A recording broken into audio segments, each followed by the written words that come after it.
When I talk about youth justice and young people, I like to remind us that these conversations are not new. So like the March on Washington was big because there was kids in elementary school, middle school, high school marching. The Young Lords, like young people have always been a part of the movement, just like women have always been a part of the movement, but young people and women have often been ignored.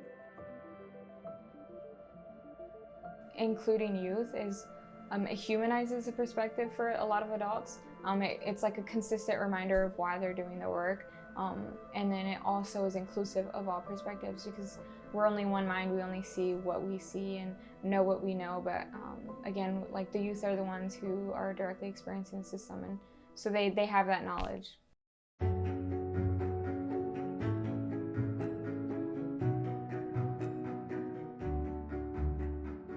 There's so many ways to resist depression and to uplift joy that like young people got it.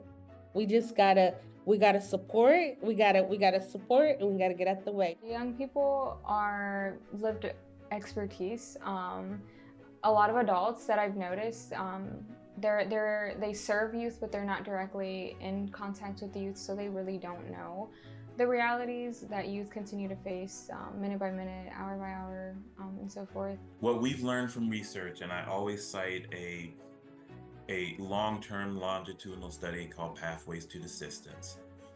The thing that makes young people desist from law-breaking behavior or misbehavior is not the threat of punishment.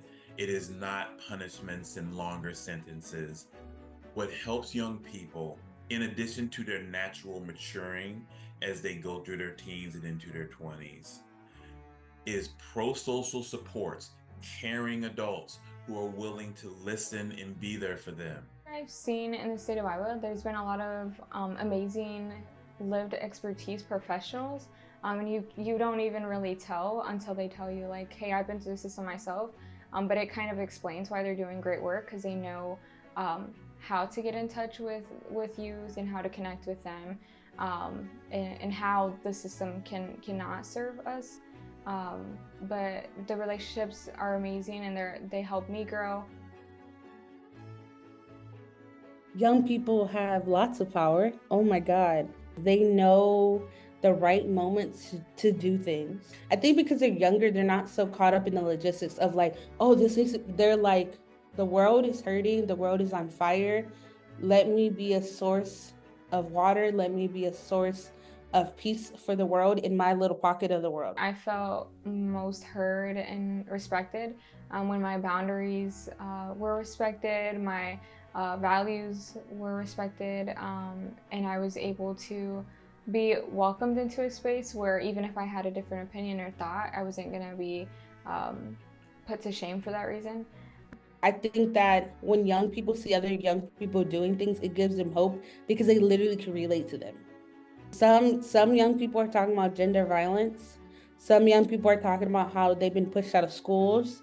Some young people are talking about what resources would have saved them when they were in their moments of crisis.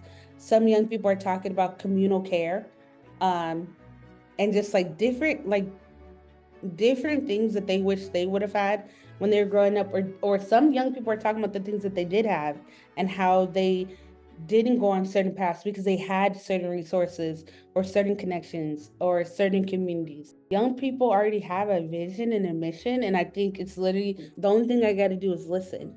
Young people are so aware of the world. Like they're just so like amazing. They're very aware of the world. We do a lot to empower our youth in the community, youth who are system impacted and who have been through the system, to voice their concerns because their concerns are still alive and well if the system hasn't changed or moved any action to fix them.